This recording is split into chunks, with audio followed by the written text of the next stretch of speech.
Hey cruisers!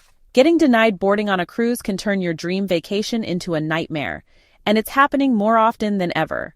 From missed deadlines to forgotten documents, there are crucial rules you need to know before you set sail. In this video, I'll break down the top 9 reasons cruisers are being turned away and how you can avoid them. Let's get started. Picture this. You've spent months planning your dream cruise. You've packed your bags, booked your flights, and finally arrived at the port. But just as you're about to check in, you're told you're too late and you can't board the ship. Heartbreaking, right? This happens to more people than you'd think. Cruise lines have strict check-in deadlines, usually an hour before the ship is scheduled to depart. Even if you think you're cutting it close, arriving just a few minutes late means you'll be turned away. It's not just a cruise line rule. Local customs and immigration authorities often require ships to close check-in well before departure. For example, let's say your cruise is scheduled to leave at 6 p.m., but the boarding deadline is 4:30 p.m. If you show up at 4:45 p.m., thinking you still have plenty of time, you're out of luck. Missing the deadline means you missed the cruise, and the ship will sail without you. To avoid this nightmare, always check your boarding pass or cruise documents for the exact check-in time. Plan to arrive at the port early, ideally a few hours before the deadline. Remember, unexpected delays like traffic or flight issues can happen, so giving yourself extra time is always a smart move. Your vacation should start with excitement, not stress, so don't risk missing your trip by arriving late. Number 2. Incorrect or missing travel documents. Imagine standing in line at the cruise terminal, ready to start your big adventure, only to find out you're missing an important document. It's an easy mistake to make, but it's one of the top reasons people get turned away at the port. First, let's talk about passports. Most cruises require you to have a valid passport, and it's not just about having one. It needs to be valid for at least 6 months after your trip ends. Some destinations also require blank pages in your passport for visas or entry stamps. If your passport is close to expiring or full, you could be denied boarding. But what if you're cruising within the U.S.? Some itineraries allow U.S. citizens to use a government-issued photo ID and a birth certificate instead of a passport. Sounds simple, right? Not so fast. The birth certificate must be an official state-certified copy, not a photocopy, and your name on the birth certificate and ID must match exactly. It gets trickier if your name has changed. Got married or legally changed your name? You'll need official documents like a marriage certificate or court papers to prove the connection. And if you're traveling with kids who aren't your own or have a different last name, be prepared to show notarized documents giving you permission to travel with them. Finally, don't forget about visas. Certain cruises require visas for specific destinations. Even if the cruise line says you don't need one, double check. If you don't have the right visa, you won't be allowed to board, even if it's not your fault. The bottom line, don't let missing documents ruin your trip. Before you pack your bags, make sure you have everything in order. Double check your passport and any other required documents well in advance. A little preparation goes a long way in ensuring you get to enjoy your cruise stress-free. Did you know that forgetting to get the right visa can stop your cruise before it even starts? It's true, and it's one of the most common reasons people are denied boarding. A visa is an official document or stamp that some countries require for entry, even if you're only visiting for a day as part of your cruise. Here's an example. Let's say you're cruising to Alaska, starting in Seattle and ending in Vancouver. If you're not a U.S. or Canadian citizen, you'll likely need both a U.S. ESTA, Electronic System for Travel Authorization, and a Canadian visa or ETA, Electronic Travel Authorization. If you're missing even one of these, you won't be allowed on board, even if you're already at the port. Visa requirements vary depending on your nationality and the countries on your cruise itinerary. Some countries are stricter than others, and rules can change. For instance, the European Union is introducing a new ESTA-like visa system, which means even more travelers will need to prepare in advance for European cruises. It's important to remember that the cruise line isn't responsible for making sure you have the right visas. Even if you're told by someone that you don't need one, it's still up to you to confirm the requirements. Unfortunately, if you don't have the proper documents, the cruise line won't refund you for the missed trip. The best way to avoid this problem? Do your research.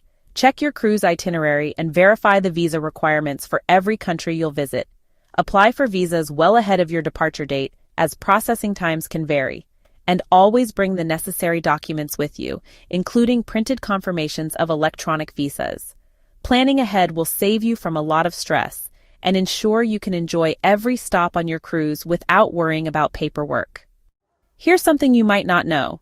Some cruise lines require you to have travel insurance to board the ship. Without it, you could be turned away, even if you've already paid for your trip. While not all cruises have this rule, it's becoming more common, especially in certain regions or for specific types of cruises. Take Cunard, for example. If you're booked through their UK office, you must have travel insurance that covers medical emergencies, repatriation, getting you home in case of an emergency, and all the destinations on your itinerary. Plus, the coverage must meet a minimum value, like £2 million or around $2.4 million. If you can't prove you have the right insurance at check-in, you'll be denied boarding. This rule is even stricter for expedition cruises to remote destinations, like Antarctica or the Arctic. These areas often require insurance because medical help is far away, and evacuations can be extremely expensive. Even when travel insurance isn't mandatory, it's still a good idea. Imagine getting sick on the ship, needing emergency care at a port, or even missing your cruise because of a delayed flight. Without insurance, those costs come straight out of your pocket. To avoid any last-minute surprises, check your cruise line's requirements before you book. If insurance is mandatory, make sure you have the right policy and bring proof of coverage with you to the port. If it's optional, consider buying a policy anyway. It's peace of mind for your trip and could save you a lot of money in the long run. Having travel insurance isn't just about following the rules. It's about protecting yourself and making sure you can fully enjoy your cruise without worrying about the unexpected. If you're expecting a baby, cruising might sound like a relaxing way to enjoy a vacation before your little one arrives. But be careful. Cruise lines have strict rules about pregnancy, and not knowing them could stop you from boarding. Most cruise lines won't allow you to sail if you'll be 24 weeks or more pregnant at any point during the trip. This is because ships don't have the medical resources to handle late-stage pregnancies or potential complications. Even if you're less than 24 weeks along, you'll usually need to bring a letter from your doctor or midwife confirming your due date and that you're fit to travel. Here's an example. Recently, an excited mom-to-be showed up for her cruise in Brisbane, Australia, only to be turned away because she was 26 weeks pregnant. She didn't realize the rule applied to her and ended up missing the trip, with no refund. Cruising with a newborn? There are rules for that too. Most cruise lines won't allow babies under 6 months old on board. For longer or more exotic itineraries, like transatlantic or world cruises, the minimum age might be 12 months. To avoid disappointment, check your cruise line's pregnancy and age policies before booking. If you're pregnant, talk to your doctor about travel plans and get the necessary documentation. And if you're traveling with an infant, double-check the age requirements to make sure they meet the rules. Knowing the guidelines ahead of time will save you from last-minute stress and ensure you can enjoy your cruise without any unexpected surprises. Cruising with kids can be an amazing experience, but there are important rules you need to know, especially when traveling with infants or young children. If you don't meet these requirements, you could be turned away at the port. Most cruise lines have strict age limits for infants. For most cruises, babies must be at least 6 months old to board.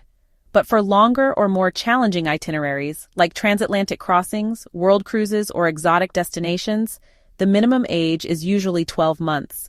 This is because longer trips or remote locations might make it harder to handle medical emergencies involving very young children. There are also rules about traveling with children who aren't your own or have a different last name. For example, if you're taking your grandchild, niece, nephew, or a friend's child on a cruise, you'll need a notarized letter from their legal guardian giving you permission to travel with them. This letter must be official and signed.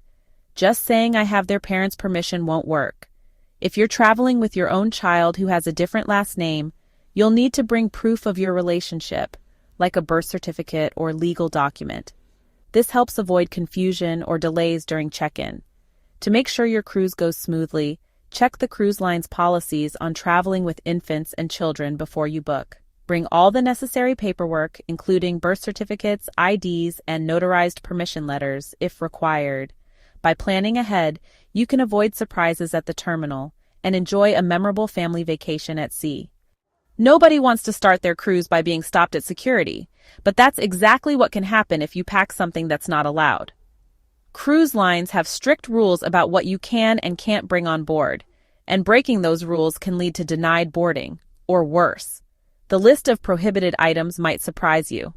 Obvious things like weapons, drugs, and explosives are strictly banned, but there are other items that might catch you off guard.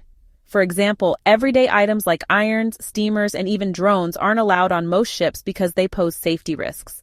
Alcohol is another tricky item. Most cruise lines have limits on how much, if any, you can bring. Sneaking alcohol on board is a common mistake, but getting caught can result in confiscation or, in extreme cases, being refused entry. There's also a zero-tolerance policy for drugs, including things like CBD products, even if they're legal in your state or country. For example, a passenger in Miami was banned for life by Carnival after bringing CBD gummies on board, assuming they were allowed. To avoid any trouble, always check your cruise line's list of prohibited items before packing. If you're unsure about something, it's better to leave it at home. Most cruise lines offer alternatives for banned items. For example, laundry services instead of bringing your own iron. When in doubt, follow the rules and double-check your bags before heading to the terminal. You'll breeze through security and be ready to enjoy your cruise without any unnecessary stress. Cruising is all about relaxing and having a great time, but there's one sure way to ruin your trip before it even begins: causing a scene at the port. Cruise lines take disruptive behavior very seriously, and if you're seen as a threat or acting out, they have the right to deny you boarding. One of the biggest problems? Showing up drunk or under the influence. Security teams at the terminal are trained to spot people who are heavily intoxicated, and if you seem unfit to board, you won't be allowed on the ship. Some cruise lines, like P&O Cruises, even include this warning in their policies. We reserve the right to deny access to the ship to anyone who appears to be heavily under the influence of alcohol. But it's not just about drinking. Any behavior that's threatening, aggressive, or disruptive, like yelling at staff, refusing to follow security procedures, or causing chaos at check-in, can also get you barred from boarding. Cruise lines are focused on ensuring the safety and comfort of all passengers, and they don't take risks with unruly guests. The key to avoiding this? Stay calm, polite, and respectful throughout the boarding process. If you plan to enjoy a drink before the cruise, keep it to a minimum. Treat the crew and fellow passengers with kindness, and you'll have no trouble starting your vacation on the right foot. Remember, cruising is about enjoying yourself, and that starts with being a responsible traveler. Your health matters on a cruise, not just for your comfort, but for the safety of everyone on board.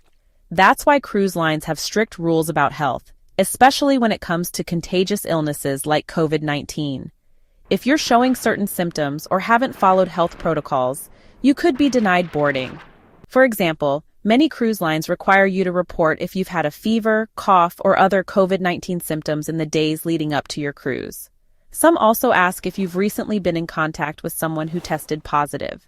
Depending on the cruise line's policy, you may need to undergo additional screening or even be refused entry. Policies can vary widely. For instance, Cunard says passengers with symptoms will be evaluated by their medical team at the terminal to determine if they're fit to travel. Other cruise lines, like Norwegian, take a stricter approach and may automatically deny boarding if you show signs of illness or fail to meet their health requirements. The best way to avoid issues? Be honest about your health before boarding. If you're feeling unwell or have tested positive for COVID-19 recently, contact the cruise line as soon as possible. They may offer options to reschedule your trip or provide guidance on what to do. It's also a good idea to review the cruise line's health policies before your trip. Requirements can change, so knowing what to expect will help you avoid surprises at the terminal. By following the rules and prioritizing your health, you can enjoy your cruise with peace of mind, knowing you're helping keep everyone safe.